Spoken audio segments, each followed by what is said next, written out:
प्रतीक यादव का अंतिम संस्कार हो चुका है, लेकिन अंतिम संस्कार से पहले प्रतीक का पार्थिव शरीर एम्बुलेंस से जब उनके आवास पर पहुंचा था, तब वहां अखिलेश यादव भी पहुंचे थे। और जैसे ही अखिलेश ने प्रतीक के पार्थिव शरीर पर पुष्प अर्पित किया था, उसके बाद अपर्णा यादव और अखिलेश यादव के बीच कुछ देर तक बंद कमरे में बातचीत हुई। हालांकि बाहर पूरा परिवार और करीबी लोग भी मौजूद रहे, लेकिन कमरे में दोनों के बीच क्या बातचीत हुई, इसकी जानकारी अभी तक सामने नहीं आई है। लेकिन इसके बाद समाजवादी पार्टी के विधायक रविदास मेहरोत्रा का यह सनसनीखेज बयान देना कि प्रतीक यादव की मौत सामान्य नहीं लग रही है, उन्हें जहर दिए जाने की आशंका है और पूरे मामले की निष्पक्ष जांच होनी चाहिए। इस बयान के बाद पूरे उत्तर प्रदेश में हड़कंप मच गया। अब देखना यह होगा कि अपर्णा यादव और अखिलेश यादव क्या फैसला लेते हैं, क्योंकि अपर्णा प्रतीक की पत्नी है और अखिलेश मुलायम परिवार के मुखिया। और हो सकता है बंद कमरे में इसी चीज को लेकर बातचीत हो गई हो कि इस मामले में आगे क्या करना है और बड़े स्तर पर जांच करानी है या फिर नहीं। लेकिन सपा विधायक ने हाईकोर्ट के जज से प्रतीक की मौत की जांच कराने की मांग कर पूरे मामले का सस्पेंस और गहरा दिया। नई जानकारी के मुताबिक जिस वक्त प्रतीक यादव की तबीयत बिगड़ी, उस समय घर में उनकी दोनों बेटियां मौजूद थी, प्रथमा और प्रतीक्षा। घरेलू स्टाफ और सुरक्षा कर्मी भी वहां थे। लेकिन अपर्णा यादव असम में हिमंता विश्व शर्मा के शपथ ग्रहण कार्यक्रम में शामिल होने पहुंची थी, क्योंकि वो बीजेपी की बड़ी नेता है। सुबह करीब 5 बजे घरेलू नौकर ने प्रतीक यादव को कमरे में बेहोशी की हालत में देखा। वो कोहनी के बल पड़े थे। नौकर ने फौरन परिवार और हॉस्पिटल को सूचना दी। इसके बाद सिविल हॉस्पिटल से इमरजेंसी मेडिकल उनके घर भेजा गया और पोस्टमार्टम रिपोर्ट भी सामने आ गया। मौत के बाद उसमें बहुत कुछ खुलासे हुए। इसके बावजूद विसरा को भी सुरक्षित रखा गया है। अगर आगे जांच की जरूरत पड़ेगी तो शायद बड़े खुलासे हो सकते हैं। लेकिन आज अब देखना यह दिलचस्प होगा कि इस मामले में अखिलेश यादव और अपर्णा यादव का क्या बड़ा फैसला होता है। लेकिन इतना तो तय है कि यह मामला शांत होने वाला नहीं है। ऐसे में हम आपको आज अपर्णा यादव और प्रतीक यादव से जुड़ी कुछ महत्वपूर्ण बातें बताएंगे और अखिलेश और प्रतीक के रिश्ते की भी असली कहानी बताएंगे। नमस्कार, थर्ड आई देख रहे हैं आप। मैं हूं नवेंदु और आज के इस वीडियो में मुलायम परिवार की वो कहानी आपको बताएंगे जो शायद आपको नहीं पता होगी। प्रतीक ने कहा था, राजनीति में कोई दिलचस्पी नहीं। कई लोगों का कहना है कि मुलायम सिंह यादव के छोटे बेटे प्रतीक यादव अपने सौतेले बड़े भाई अखिलेश यादव के चलते राजनीति में नहीं आए। हालांकि ये हकीकत नहीं है। साल 2017 में प्रतीक यादव का एक न्यूज चैनल ने इंटरव्यू लिया था और इस इंटरव्यू में उन्होंने बहुत सारी बातों का खुलासा किया था। उन्होंने साफ कहा था कि ना तो राजनीति उनके लिए है, ना ही वो कभी राजनीति में आने की कल्पना कर सकते हैं। मुलायम सिंह का पूरा परिवार राजनीति में एक्टिव है। फिर प्रतीक यादव ने राजनीति से खुद को इतना दूर क्यों कर दिया था? इस बारे में प्रतीक यादव कहते हैं कि जब वो स्कूल में 11वीं की पढ़ाई कर रहे थे, तब वो लखनऊ के कंटोनमेंट में रोज दौड़ने के लिए जाते थे। वहीं पर उनके स्कूल की प्रिंसिपल रहती थी। वे वहां पर उन्हें मिलती थी और अक्सर पूछती थी कि क्या करोगे। तब वो उनसे साफ साफ कह देते थे कि वो पॉलिटिक्स नहीं करेंगे, बिजनेस करेंगे, अपना व्यापार करेंगे। प्रतीक यादव ने बताया कि उनकी ना तो राजनीति में कभी दिलचस्पी थी, ना ही उस ओर जाने की कभी उनकी इच्छा हुई। पहले ही तय कर लिया था कि उनको जीवन में क्या करना है। उनकी देश भर में अपने जिम की चलते तारीफ होती रही और रियल एस्टेट के कारोबार को भी उन्होंने बहुत ऊंचे स्तर तक पहुंचाया।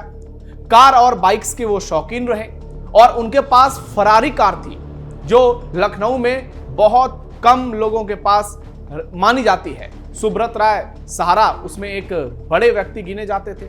प्रतीक के पास कारों की फौज थी, जिसमें फरारी, मर्सिडीज, लैम्बोर्गिनी शामिल थी। उन्हें हवाई जहाज उड़ाना भी बहुत पसंद था और 3 अप्रैल को उनका आखिरी सोशल मीडिया पोस्ट भी हवाई जहाज उड़ाते हुए ही नजर आया। 2017 में मुलायम सिंह यादव और अखिलेश यादव के बीच राजनीतिक तनातनी की सारी बातें सामने आ गई। तब उत्तर प्रदेश के विधानसभा चुनाव होने वाले थे और यह कहा जाने लगा कि प्रतीक यादव अब हो सकता है समाजवादी पार्टी ज्वाइन करेंगे और चुनाव लड़ेंगे। हालांकि प्रतीक यादव ने कई बार साफ कर दिया कि वो राजनीति में नहीं आएंगे, क्योंकि उनकी दिलचस्पी ही नहीं है। उनको राजनीति में कोई इंटरेस्ट नहीं है। यदि राजनीति में रुचि होती तो कब के वो राजनीति में आ गए होते। प्रतीक यादव ने राजनीति में कभी भी खुद को नहीं देखा और शायद यही कारण है कि अखिलेश यादव और प्रतीक यादव के बीच रिश्ते कभी खराब नहीं हुए, जो कि अखिलेश और शिवपाल के बीच देखने को मिले थे। अब देखना यह होगा कि आगे चलकर प्रतीक यादव की मौत के बाद क्या कुछ जांच होता है, लेकिन इतना तो तय है कि दोनों भाइयों के रिश्ते बहुत खराब नहीं थे। अखिलेश और प्रतीक जब भी मिलते थे आपस में बेहतर व्यवहार नजर आता था, लेकिन अपर्णा यादव ने 2022 में बीजेपी में खुद को शामिल करा लिया। अपर्णा यादव के अलावा मुलायम सिंह यादव का पूरा परिवार एकजुट है, समाजवादी पार्टी में है, लेकिन अपर्णा यादव एकमात्र मुलायम परिवार में ऐसी सदस्य हैं जो कि बीजेपी में शामिल हैं। इस वजह से उनके परिवार के साथ रिश्ते अच्छे नहीं भी रहे। कुछ दिनों पहले तक अपर्णा और अखिलेश यादव के बीच कहा जाता है कि तनातनी भी थी और दोनों के बीच बहुत ज़्यादा बातचीत भी नहीं होती थी। और ये तो स्वाभाविक सी बात है कि राजनीति में सारे लोग अपने अपने हिसाब से अपना बेहतर भविष्य तलाशते हैं। ऐसे में अपर्णा को लगा कि समाजवादी पार्टी से बेहतर उनके लिए बीजेपी है, तो उन्होंने बीजेपी ज्वाइन कर लिया। लेकिन इसके वजह से कभी प्रतीक और अखिलेश के बीच संबंध खराब नहीं हुए और यही सबसे बड़ी सच्चाई है। 2012 में प्रतीक अपर्णा की हुई थी लव मैरिज। अखिलेश प्रतीक के संबंधों की जानकारी मैंने आपको दी। अब आपको प्रतीक अपर्णा की लव स्टोरी की कहानी बताते हैं। दोनों की शादी साल 2012 में हुई थी, लेकिन दोनों की लव स्टोरी किसी बॉलीवुड फिल्म से कम नहीं है। स्कूल के दिनों में मुलाकात हुई और फिर सालों का लंबा इंतजार हुआ, लेकिन आखिरकार शादी भी हुई।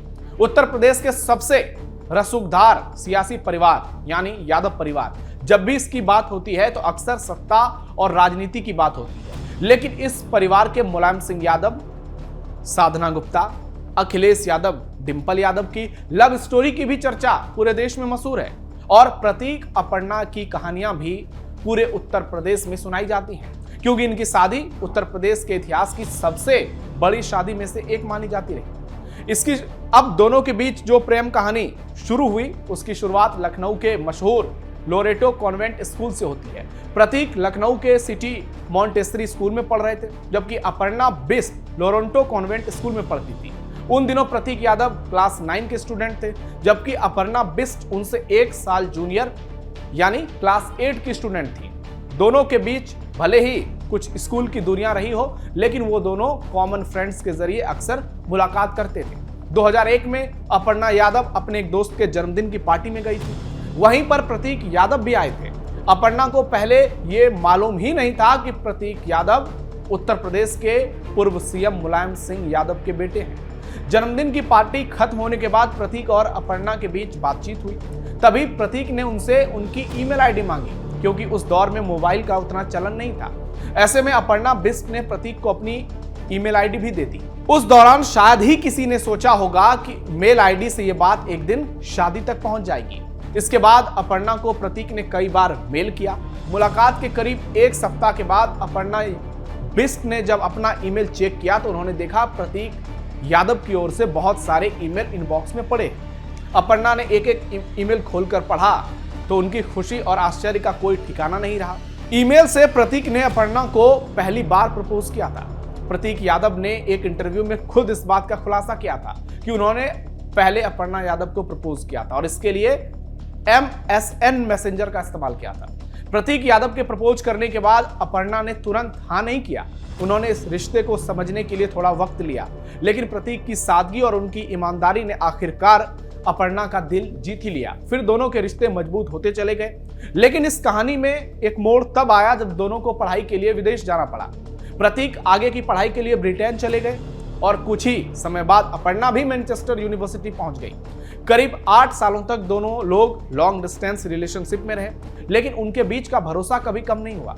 प्रतीक और अपर्णा दोनों ही जब विदेश से अपनी पढ़ाई पूरी कर लौटे तो अब बारी थी शादी की, लेकिन उससे बड़ी चुनौती थी परिवार को मनाने की। प्रतीक मुलायम सिंह यादव के बेटे थे और अपर्णा एक पत्रकार खानदान से ताल्लुक रखती थी। प्रतीक ने साफ कर दिया कि वो शादी करेंगे तो केवल अपर्णा से ही करेंगे और उनके जिद के आगे मुलायम सिंह यादव भी झुक गए, जैसे अखिलेश और डिंपल की लव स्टोरी रही। साल 2011 में दोनों की सगाई हुई और फिर दिसंबर 2012 में सैफई में एक बेहद भव्य समारोह में दोनों ने 7 फेरे लिए। इस शादी में देश की बड़ी बड़ी हस्तियां पहुंची। अमिताभ बच्चन, अनिल अंबानी से लेकर राजनीति और बॉलीवुड के तमाम दिग्गज वहां उपस्थित रहे और कहा गया कि ये उत्तर प्रदेश के इतिहास की सबसे शानदार शादी में से एक है और इन शादी को हमेशा यूपी की सबसे बेस्ट शादी बताई गई।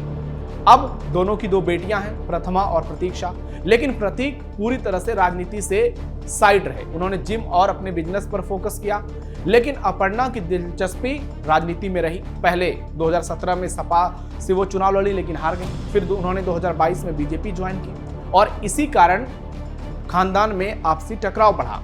हालांकि बाद में बात तलाक तक पहुंच गई और प्रतीक यादव ने इसे लेकर सोशल मीडिया पोस्ट भी किया था कि वो अपर्णा यादव की राजनीतिक इच्छाओं से परेशान है। लेकिन कुछ दिन बाद ही प्रतीक ने फिर से पोस्ट किया कि सारा मामला सुलझ गया है, दोनों के बीच सब कुछ ठीक है। लेकिन अब संयोग देखिए, उसके कुछ ही महीने बाद, 3 महीने के बाद प्रतीक यादव ने दुनिया को अलविदा कह दिया, जिसके बाद इस मौत को लेकर बहुत सारे सवाल उठाए जा रहे हैं। तो ये असली कहानी है प्रतीक अपर्णा की, अखिलेश प्रतीक के रिश्ते की। और अब देखना यह होगा कि समाजवादी पार्टी के विधायक रविदास मेहरोत्रा ने जो मांग की है, अब इसमें क्या उनकी मांग को पूरी किया जाता है, क्या जज की निगरानी में इस पर जांच बिठाई जाती है और आने वाले समय में इसे लेकर क्या कुछ खुलासे होते हैं। हमारे इस वीडियो को लाइक शेयर जरूर कीजिए। फिलहाल के लिए थर्ड आई में इतना ही। धन्यवाद।